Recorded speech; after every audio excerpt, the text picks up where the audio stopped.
Hi, welcome to my kitchen. My name is Jessie, and in my kitchen you can sometimes find me making stone soup with some substitutions.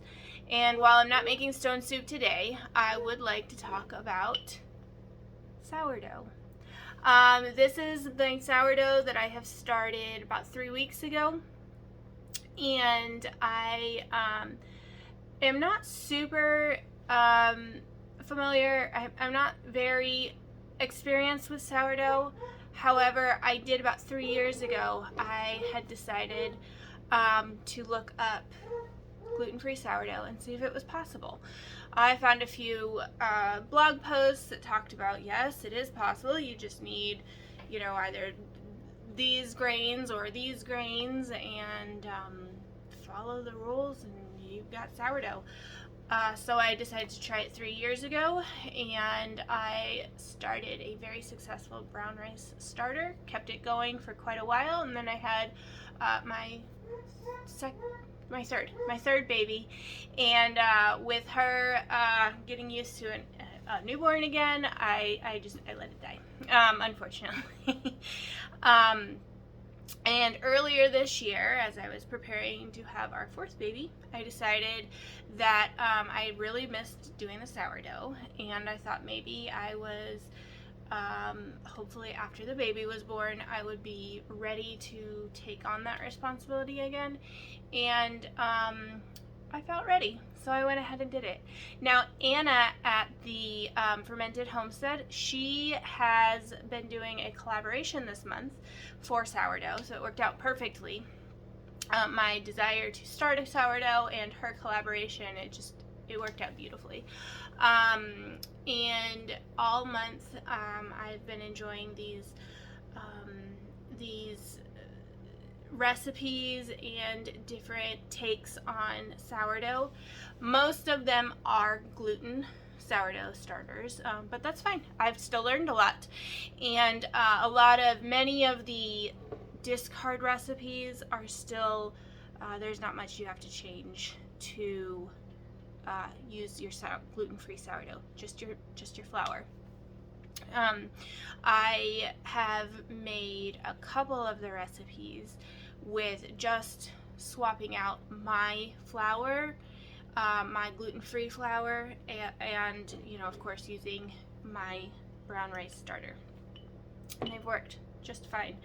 Let me see, I've made pancakes, very easy. I've made waffles, that was Freedom Homestead, I believe. She did that one, and very delicious. Very good. So anyway, I am about to feed my starter, and I wanted to show you what I do and what it looks like.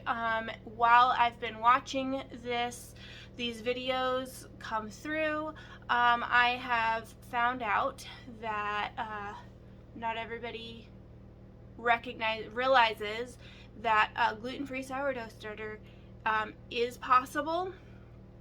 It's not going to be just like with anything that's gluten-free.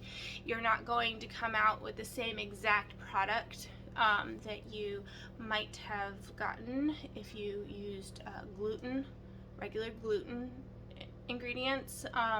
However, you can get very good results. It's good to soak grains before eating them. I'm not always good at following through. I understand that, and I know it. I'm not always very good at remembering and planning ahead to do that. However, with baking with whole grains, which I do a lot of because of the gluten-free, and I like the more complex textures and flavors of some of the gluten-free whole grains than just the heavier starchier sort of flour blends. I do like adding in some whole grain into the regular flour blends. Anyway, it's a good thing. It will open up some of those nutrients in the whole grain if they are soaked and allowed to be fermented. So sourdough. So it is a good thing to do sourdough, even if you are not able to have regular gluten products. So for this, I started this, I keep a very, as you can see, I keep a very small starter going. And what I do, I'll show you when I come over here to feed this again. I'll show you my jar that I keep in the refrigerator. And what I'll do is I'll discard so much into the jar. And then I'll keep that in the refrigerator until I'm ready to use it. And I'll either pull it out and take out half of what I'm going to need for an active starter recipe. I'll feed the half, I'll double it, and then let it ferment for a little bit longer, feed the starter and wait for it to get active and bubbly a few hours. And then otherwise, if I'm just using a discard recipe, then I just use it right out of the refrigerator. So when I started this, I took 30 grams of flour, brown rice flour, 30 grams of water, mixed it up, let it sit for 24 hours. At the end of 24 hours, there were dark spots on it. That was just the beginning of a substance called hooch, and this happens in all sourdough starters. This just happens. It just means that the starter was hungry. So I mixed it in. It was not fuzzy. That's what you want to look for. If it's fuzzy, then just pitch the whole thing. That means it's mold. You don't want that. This was not though. So I mixed it in. I mixed it up. I added 30 grams of flour again and 30 grams of water. Mixed it up. I only waited 12 hours this time because my kitchen is kind of on the warmer side, so I thought maybe if it was trying to start some hooch happening on the top, maybe that just means that it can't go 24 hours. So I went ahead, and after that I've been feeding it every 12 hours. This is later than I normally do, but it's fine. So every 12 hours I feed it. I do take out about half of it before I feed it again. I have, if I need a lot, if I know I'm going to be baking in the next couple days and I'm going to need a lot more starter than what I'm going to have if I just keep up that 30 grams water, 30 grams of flour, I will not discard, and I'll just add 60 and 60 to that. I have also, like I said, I'll take out my starter in the refrigerator and I will make a lot. It's usually kind of on the fuller side until I make a couple of recipes and then it's gone. But anyhow, so we'll go over here and I will feed this and show you what it looks like. And I'm hoping to keep this going for as long as possible. I've heard some people say that it is difficult to keep a gluten-free sourdough starter because it's not years old, so I don't know. I can't speak to it being years and years and years and years down the line, but after 3 weeks anyway, it's been great. And I don't remember 3 years ago, I don't remember honestly how long I'd had that starter, but it was a couple months at least. And it only died because I stuck it in the refrigerator with the intent on pulling it out once a week to feed it and let it bubble up and feed it and put it back in the refrigerator, and I never did that. So it was, I think I had tried looking at it after a month and realized it had just started getting some fuzzies on it. So it's not going to be indestructible, but it hasn't been as impossible as I've heard some people say that gluten-free sourdough starters are. So we'll go over here to my counter and I will show you how I feed it and what I do and what it looks like. Now, I keep mine in a little weck jar. I keep the glass lid on. It's not sealed. Many people will keep a paper towel or a cloth over with a rubber band to keep the bugs out. This works just as well. Most of the yeast and bacteria are not going to be coming from the air, but they're on the grain anyway, as from what I understand. So you don't have to worry too much about how you just don't want it airtight. You don't want to clamp this down. These come with rubber gaskets and clips, and I would not clip that in to make it airtight. So this is what this looks like. I'm gonna go run and get a spoon. Forgot that, and my refrigerated starter. And this is what my refrigerated starter looks like. It's got some liquid on the top. That's just that hooch that I was talking about. It's fine though. This is another one. I just have some Tatler lids. I set that on top.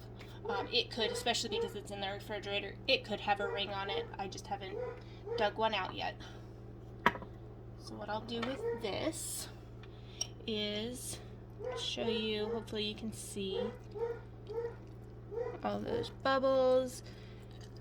I do usually mix it up before I take any out so that everything is well dispersed.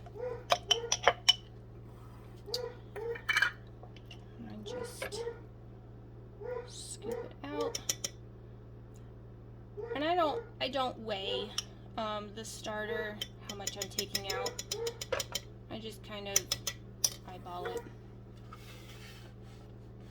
Okay. Here, I'll turn this on.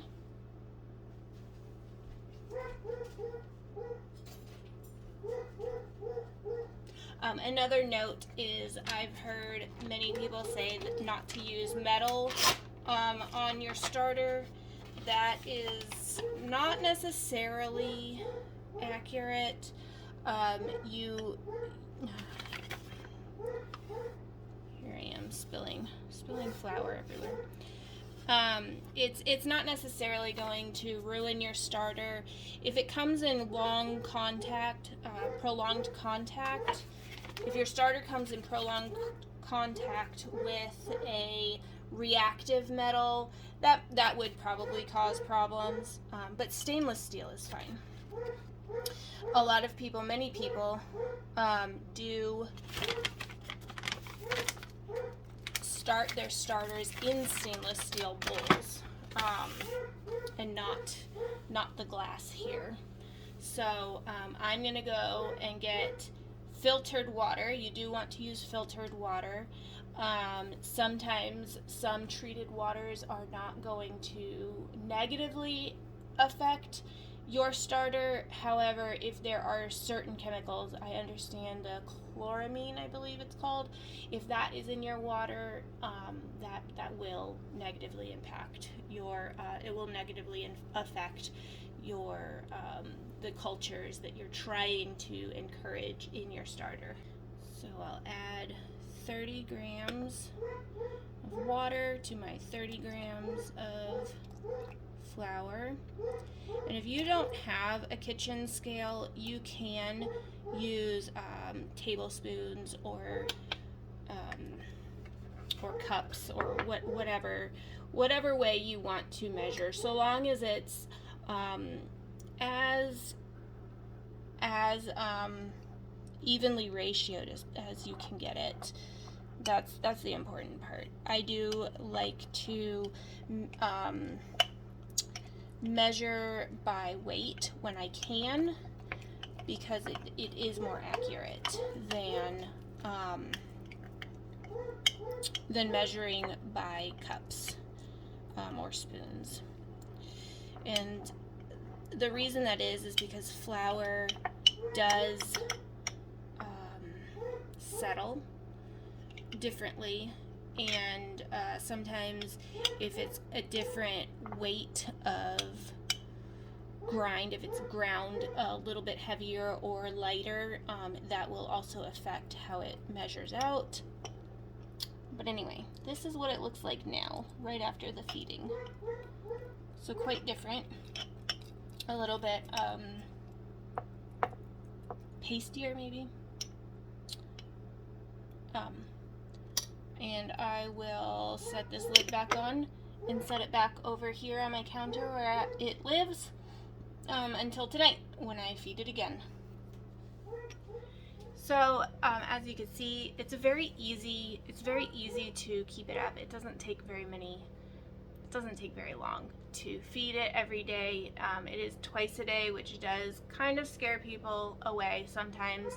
But if you don't feel like you have that much dedication or time to think about it, you can always store once it's well and active, which this one took me about 10 days to 2 weeks, 10 to 14 days before it was really well and active. And the discard that I had in those first 2 weeks, I just used that in quick bread. So for pancakes, what I did was I just had any old recipe. Actually, didn't use a recipe, but if you do want to use a recipe, what you'll do is you'll measure out. If you have 1 cup of discard, you will subtract from your recipe half a cup of liquid and half a cup of your flour, and you can just use it that way, which I love how easy that is, just to incorporate the discard. So then you're not throwing stuff away, you're not wasting anything, and in that 2 weeks, in the 2 weeks that it takes to get really well and active. I have made bread with this starter here maybe a week and a half ago. I made bread and it was beautiful. It was perfect. No yeast, and it was delicious. It was actually better than the sandwich bread that I had made, that I usually make. So I am very excited to have this sourdough starter again. And if in the future I ever decide that it's too much, but I still want to keep this culture going, I will stick this in the refrigerator, and I will be better about taking it out and feeding it once a week to keep it active and happy. So that is how I maintain my sourdough starter. And if you have any questions about sourdough, let me know. I have been doing a lot of odd research lately, like the stainless steel metal thing, because I kept hearing it, and I thought, there's some people who say you can never touch metal to the sourdough starter, and then there's some people who use spoons, stainless steel spoons all the time. That's just what they do. And then there's people who use stainless steel bowls to keep their sourdough starter in. So I think there has to be more. So yes, that is, if you have reactive metal, that really might be a problem, but stainless steel should not affect your sourdough starter. So I will be coming out with another video on a recipe for using sourdough starter. Let me know if you have ever kept sourdough, and if you've ever kept a gluten-free sourdough starter. And go check Anna at the Fermented Homesteads. Go check her playlist out for Fall into Sourdough. It's been a lot of fun. I've really been enjoying watching all of the different recipes and different tips and tricks that all the different bakers have mentioned and given us. So till next time.